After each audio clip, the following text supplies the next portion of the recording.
سعودی ایران مفاہمت کی ابتدا عمران نے کی یا نواز نے؟ Army chief general Raheel Sharif کا کردار کیا رہا؟ عمران خان کا ایک اور دعویٰ۔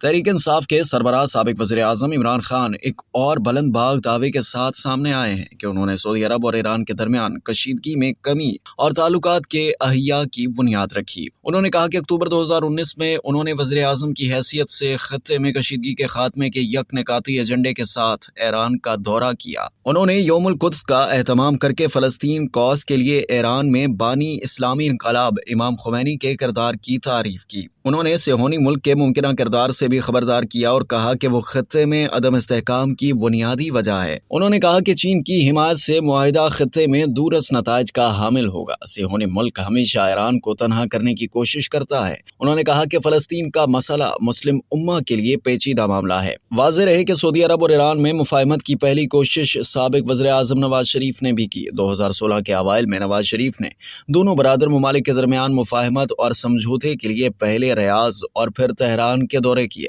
اس وقت کے army chief general Raheel Sharif بھی دونوں دارالحکومتوں کا دورہ کرنے والے وفد کا حصہ رہے۔ یہ دورے کشیدگی میں کسی حد تک کمی لانے میں کامیاب رہے۔ اتوار کو ایرانی خبر رساں ایجنسی ایرنا سے خصوصی گفتگو میں عمران خان نے اپنے اس موقف کا اعادہ کیا کہ ایران اور سعودی عرب کے درمیان سمجھوتے کے لیے ابتدائی قدم انہوں نے اٹھایا جسے چین نے تکمیل تک پہنچایا۔ اب تک کے لیے اتنا ہی۔ مزید جاننے کے لیے سبسکرائب کیجیے ڈیلی جنگ یوٹیوب چینل اور لائک کیجیے ڈیلی جنگ فیس بک پیج۔